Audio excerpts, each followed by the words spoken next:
오늘 주실 하나님의 말씀은 골로새서 3장 15절에서 17절 말씀입니다. 그리스도의 평강이 너희 마음을 주장하게 하라.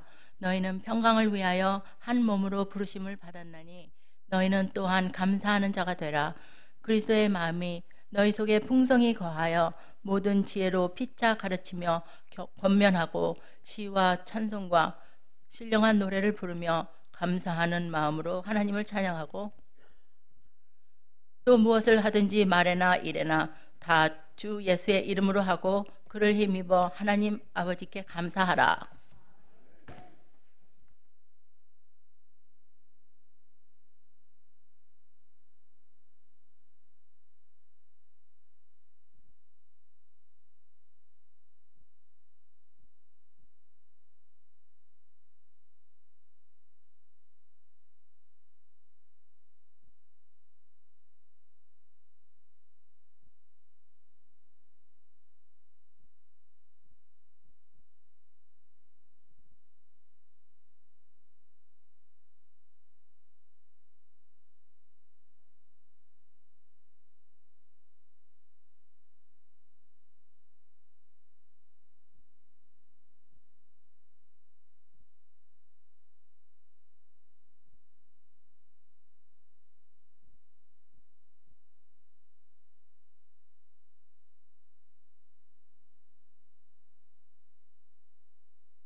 내 아들을 죽인 원수를 회개시켜 아들 삼고자 하는 사랑의 마음을 주신 하나님께 감사합니다.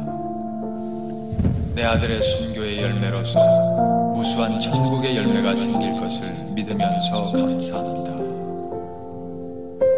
역경 속에서도 하나님의 사랑을 깨닫게 하시고 이길 수 있는 믿음을 주신 하나님께 감사합니다. 또 무엇을 하든지 말에나 이래나 다 주 예수의 이름으로 하고 그를 힘입어 하나님 아버지께 감사하라. 골로새서 3장 17절 말씀. 저기 본문 내용은 우리 한국교회의 사랑의 원자탄으로 알려 계시는 손양원 목사님께서 여수 순천 반란 사건 때 사랑하는 두 아들 동인, 동신이 총살을 당한 그 모습을 지금 잠깐만 내용을 보여드린 것입니다.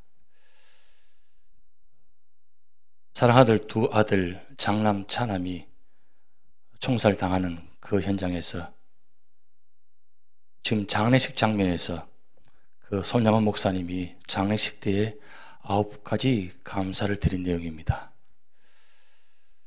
그리고 마지막 10번째 우리 손양원 목사님이 이렇게 말씀합니다. 끝으로 이렇듯 과분한 축복 누리게 되는 것을 감사합니다.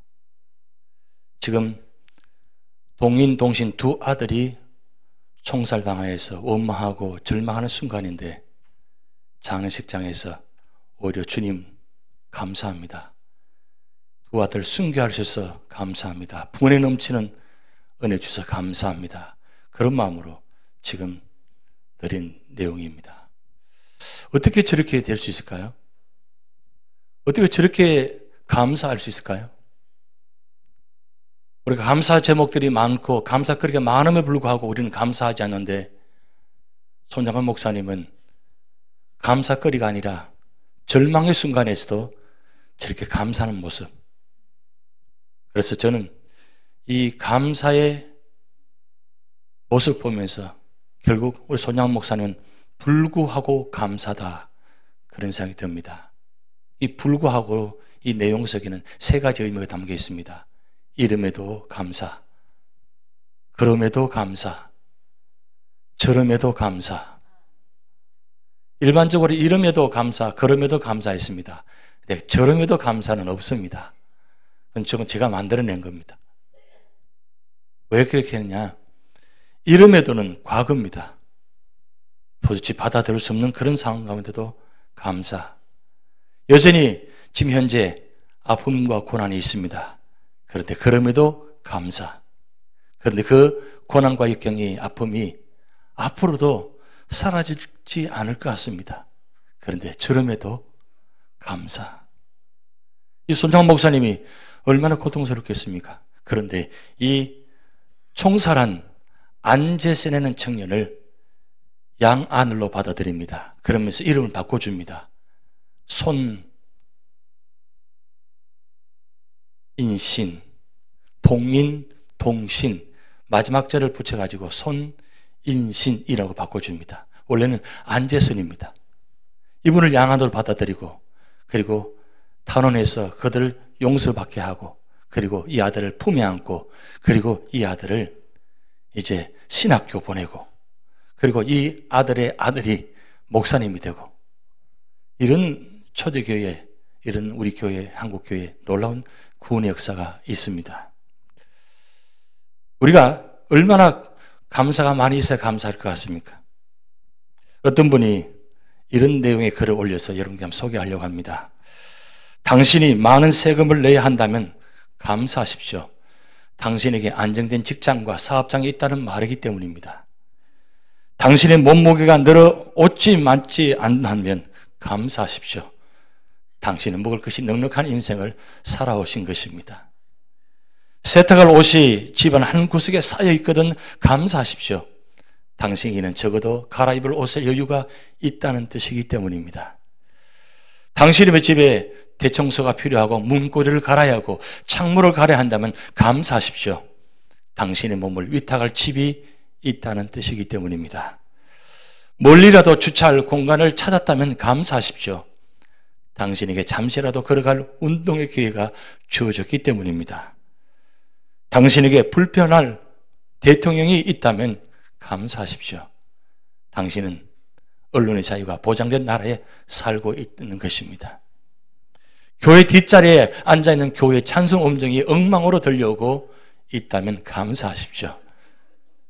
당신의 청각은 정상이기 때문입니다. 아침에 울리는 자명정 소리가 고통스럽게 들리거든 감사하십시오. 당신에게 일어나 일을 할 하루가 기다리고 있기 때문입니다. 하루해가 저물어 온몸이 나른하고 피곤하거든 감사하십시오. 당신은 오늘 하루를 생산적으로 사신 것입니다. 이게 우리는 일반적인 감사의 모습입니다. 그런데 일반적인 감사도 우리가 하지 않죠. 그런데 오늘 성경에는 놀라운 감사의 제목을 하나님께서 우리에게 세 가지 선물을 주셨습니다. 그것이 바로 골로새 3장 15절 17절 말씀을 통해서 세 가지 감사의 모습입니다. 첫째는 하나님께서 그리스도를 통해서 우리에게 주신 감사의 첫째는 바로 그리스도를 통해서 평강을 주셨다는 것입니다. 이 평강은 세상이 주는 평강이 아닙니다. 세상에는 평강을 찾습니다. 평화를 이야기합니다. 그런데 평화 뒤 속에는 음흉하고 살인의 모습이 있고 아픔의 모습이 있습니다. 평화를 말하지만 평화가 없습니다. 그런데 주님께서는 우리에게 오셔서 말씀하셨습니다. 요한복음 14장 27절 말씀 보면 평안을 너에게 끼치노니 곧 나의 평안을 너에게 주노라. 내가 너에게 주는 것을 세상에 주는 것과 같이 아니하리라. 세상이 줄 수 없는, 세상에 알 수 없는 그 평안을 주셨다고 말씀합니다. 그런데 이 평안은 성경은 5가지 의미를 해석하고 있습니다. 그래서 그거를 그림을 한번 만들어 보았습니다. 첫째, 하나님께서 우리에게 주신 평화가 있습니다. 이 평화는 외적인 평화입니다. 사실 우리 삶 속에 다가오고 있는 모든 모습들을 보면 평화가 없습니다. 그래서 평화를 찾아서 뭔가 노력합니다. 그런데 평화를 찾을 수가 없습니다. 왜냐하면 그건 아픔이고 고통이고 슬픔이 있기 때문입니다. 그런데 주님께서 주시는 평화는 세상 가운데 찾지 못하는 놀라운 비밀들이 담겨 있기에 그 속에 있기만 하면 이 평화가 우리에게 찾아옵니다. 그래서 여전히 고통이 있습니다. 고난이 있습니다. 그럼에도 불구하고 믿는 믿음 안에서 예수 그리스도 안에서 평화를 누립니다. 왜냐하면 외적인 평화를 주시는 바라보는 은혜를 주셨기 때문입니다. 그리고 이 평강은 내적인 평화입니다. 내적으로 아무리 우리 삶자리에 누리는 게 있다 할지라도, 가진 것이 있다 할지라도, 보여진 것이 있다 할지라도 내 안에 참된 평안이 없으면, 근심과 걱정과 염려와 두려움이 가득 차 있으면 우리는 평화롭게 살 수가 없습니다. 그런데 주님이 내 안에 계셔서 나의 생각과 마음을 변화시켜 주십니다. 그리고 바꿔주십니다. 도무지 받아들일 수 없는 상황입니다. 이해할 수 없는 상황입니다. 그런데 내 마음속에 주님께서 오셔서 내 마음을 위로해 주시고 그리고 그 슬픔을 치유해 주셔서 바꿔주시니까 문제가 문제로 보는 것이 아니라 오히려 문제를 감사의 기회로 받아들이시는 겁니다.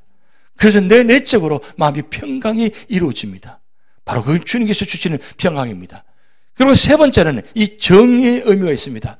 세상은 정의롭지 못합니다. 언제나 불공평합니다.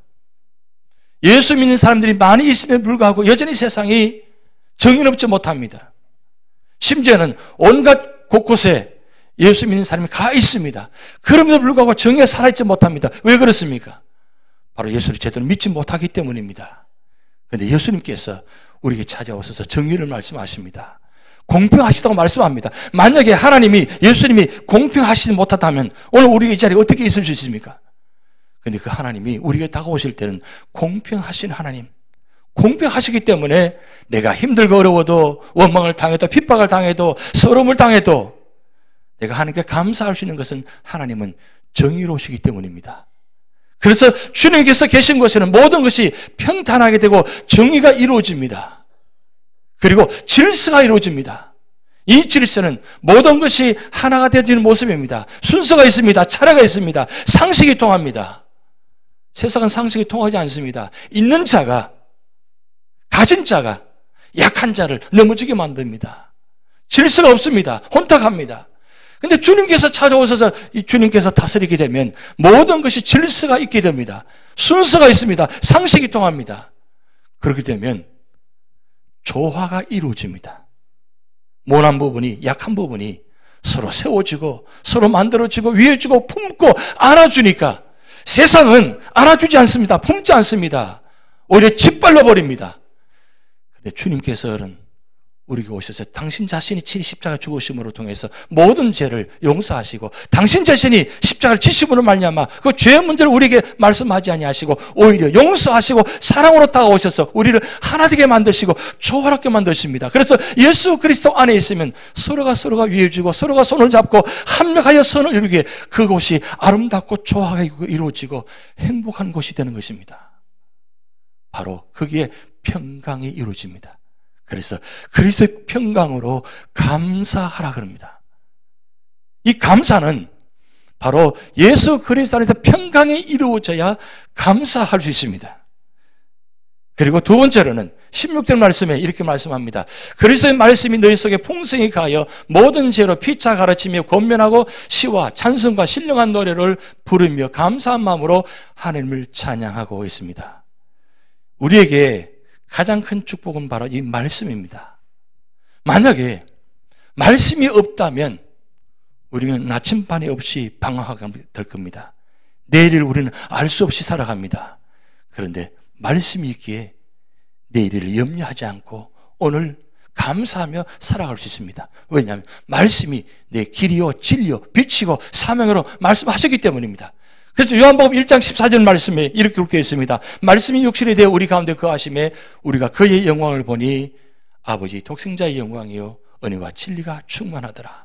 말씀이 임하는 자리는 언제나 말씀을 통해서 충만함이 이루어집니다.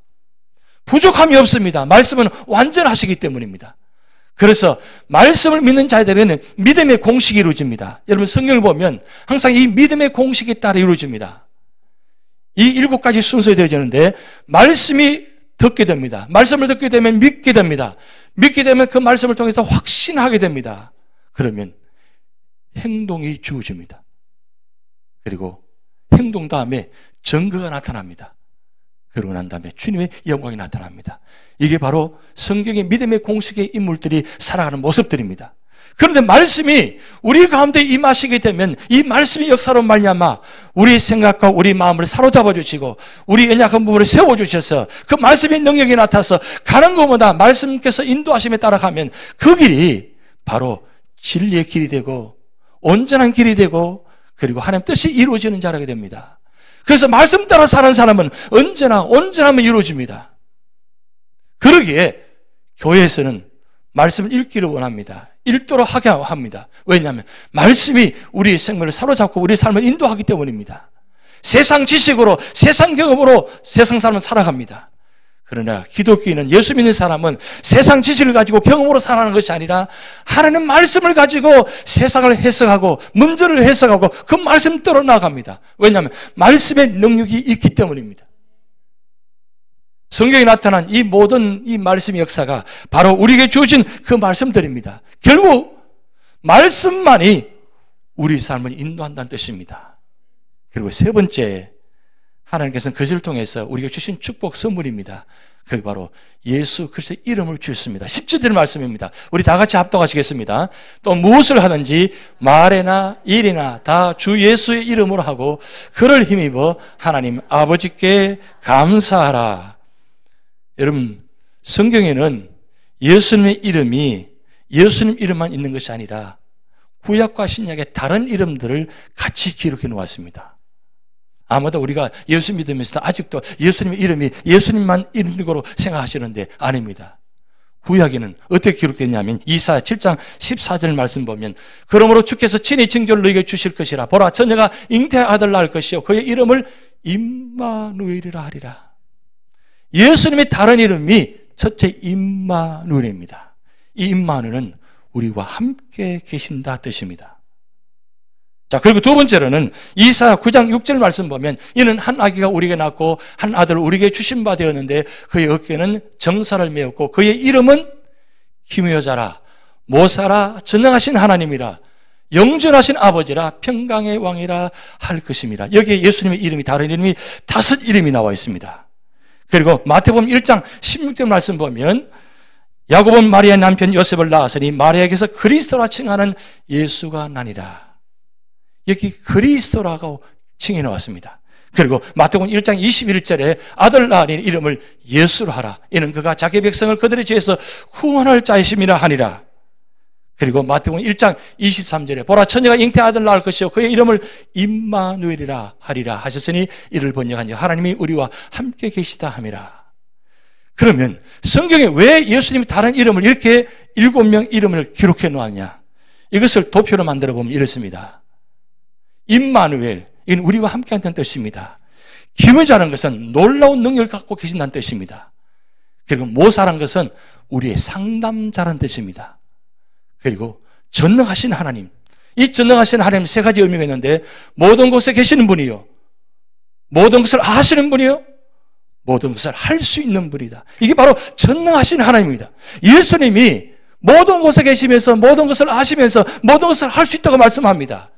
그리고 영존하신 아버지라고 했습니다. 이 영존하시는 것은 영원토록 살아 계시는 분이라는 뜻입니다. 예수님이 영원토록 계시는 분입니다. 그래서 창세기 1장 1절에 태초에 하나님이 천지를 창조하시니라. 이 하나님 단어가 단수가 아니라 복수입니다. 이미 창세전부터 성부, 성자, 성령 삼위 하나님께 함께 계셔서 역사를 이루시고 그리고 마지막 요한계시록에 그분이 이 땅에 오셔서 재림하셔서 우리를 다스리신 심판하시는 분으로 영존하신 하나님, 그분이 우리에게 다가오실 때 심판주로 다가오시지만 사실은 평강의 왕으로 다가오십니다. 평화를 주시기 위해 다가오십니다. 세상엔 전쟁이 있고 아픔이 있습니다. 그러나 주님께서 오셔서 우리에게 평화를 이루고 가십니다. 그러면서 그리스도가 되셨습니다. 이 그리스도의 말은 기름 부음 받은 자, 구세주라는 뜻입니다. 기름 부음 받은 자는 구약 성경에는 선지자와 제사장과 왕만이 기름 부음 받은 자가 됩니다. 그런데 예수님께서 친히 기름 부음 받은 자 그리스도가 되신 이유가 무엇입니까? 바로 여러분을 구원하시기 위해서 십자가에 죽으신 말미암아 이 선지자, 제사장, 왕의 역할을 한 번에 단번에 다 이루셨습니다. 그래서 그리스도가 되셨습니다.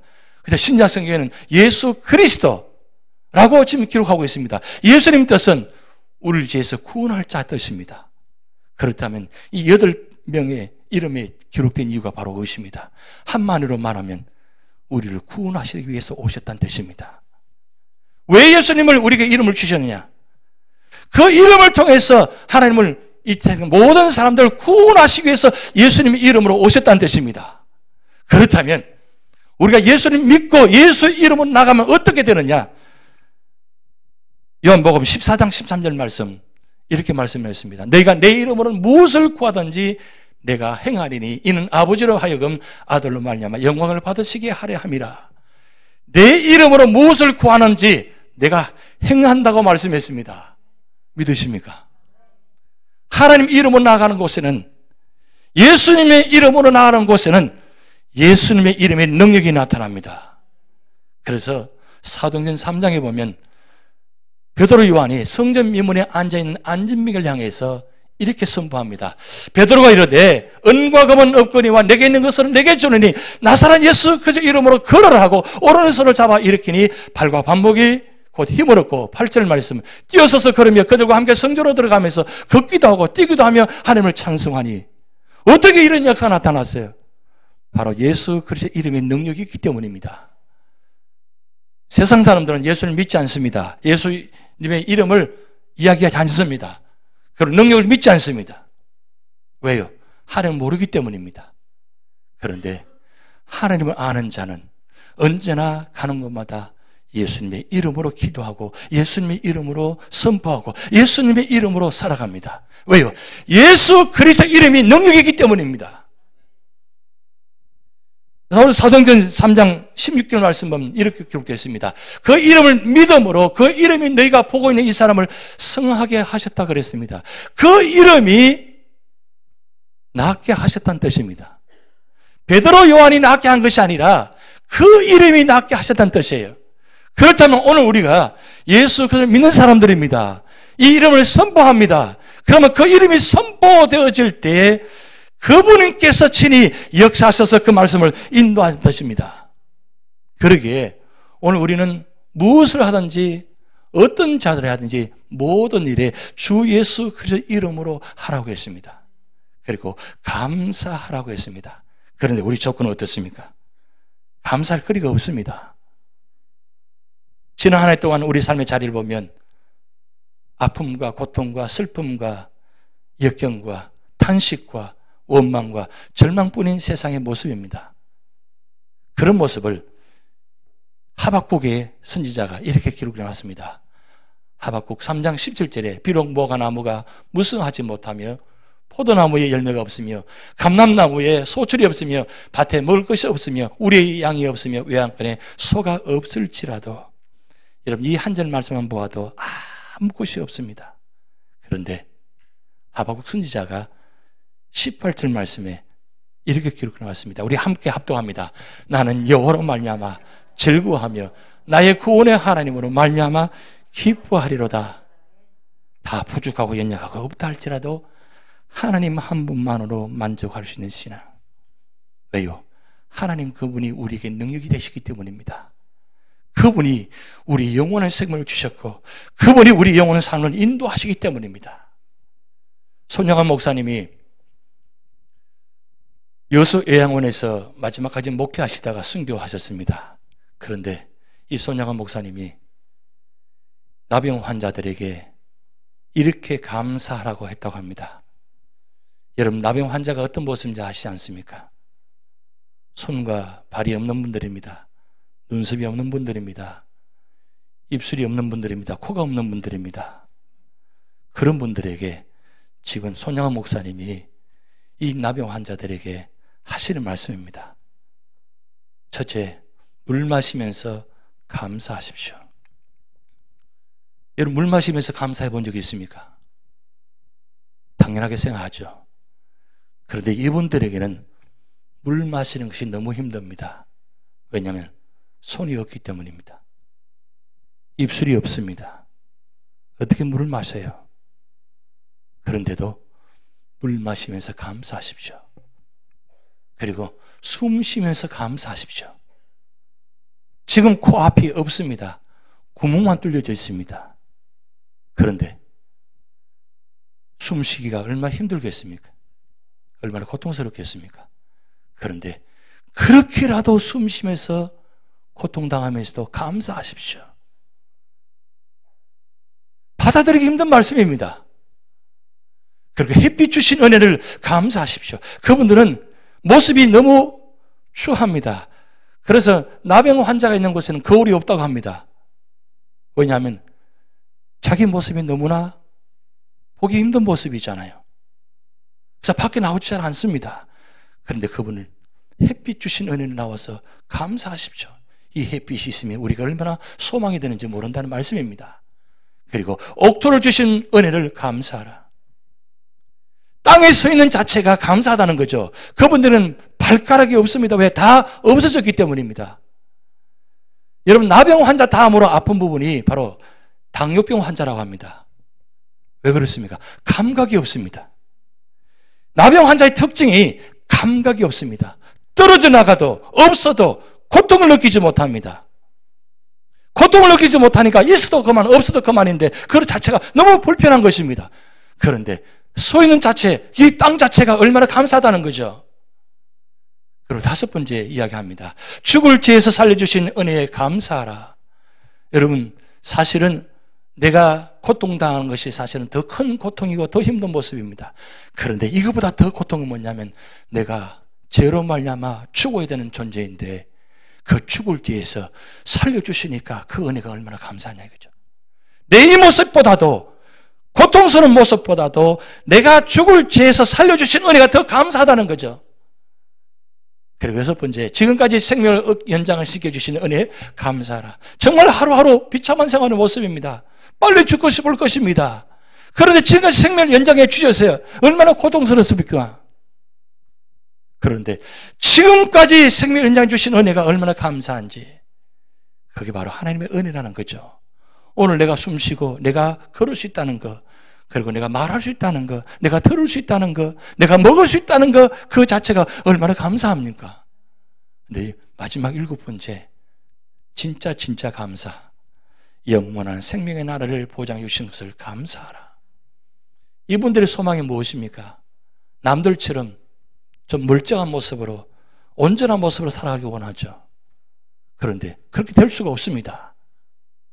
그런데 천국 가면 이 모습 다 사라지고 예수님처럼 온전한 모습으로 변화될 수 있다는 거예요. 이분들에게는 이게 가장 큰 소망입니다. 나는 지금 이 모습이지만 천국 가면 완전한 모습으로 변화될 것이다. 그 생명의 나라를 보장해 주셔서 감사합니다. 이게 감사하죠. 여러분, 오늘 얼마나 있어야 감사하겠습니까? 얼마나 있어야 감사하겠습니까? 얼마나 가져야 감사하겠습니까? 오늘 우리에게 주신 감사 너무나 많습니다. 여러분, 다음 주일 추수감사주일입니다. 물질보다도 더 감사한 건 내가 살아있다는 감사. 그래서 100가지 감사할 제목들이 많음에도 불구하고 26가지 감사할 수 있잖아요. 여러분, 감사. 그래서 감사가 바로 능력이라 그랬어요. 감사가 바로 해답이라 그랬어요. 감사를 하는 사람만이 이길 수 있다고 했습니다. 아무리 힘들고 어려워도 감사하면 감사는 그 순간부터 절망의 희망으로 바뀐다고 했습니다. 고통에서 역경에서 감사로, 기쁨으로 바뀔 수가 있습니다. 그게 바로 감사의 능력입니다. 감사 한번 해보시기 바랍니다. 감사를 선포해 보시기 바랍니다. 그러면 하나님께서 이 감사를 통해서 이루는 순간부터 내 속에서 다시 변화시켜 주실 것입니다. 평화가 이루어질 것입니다. 말씀이 이루어질 것입니다. 그리고 예수께서 이름을 말미암아 승리하게 하실 것입니다. 이 모습 가지고 승리하는 그런 여러분 되시기 바랍니다. 기도하시겠습니다. 하나님 아버지,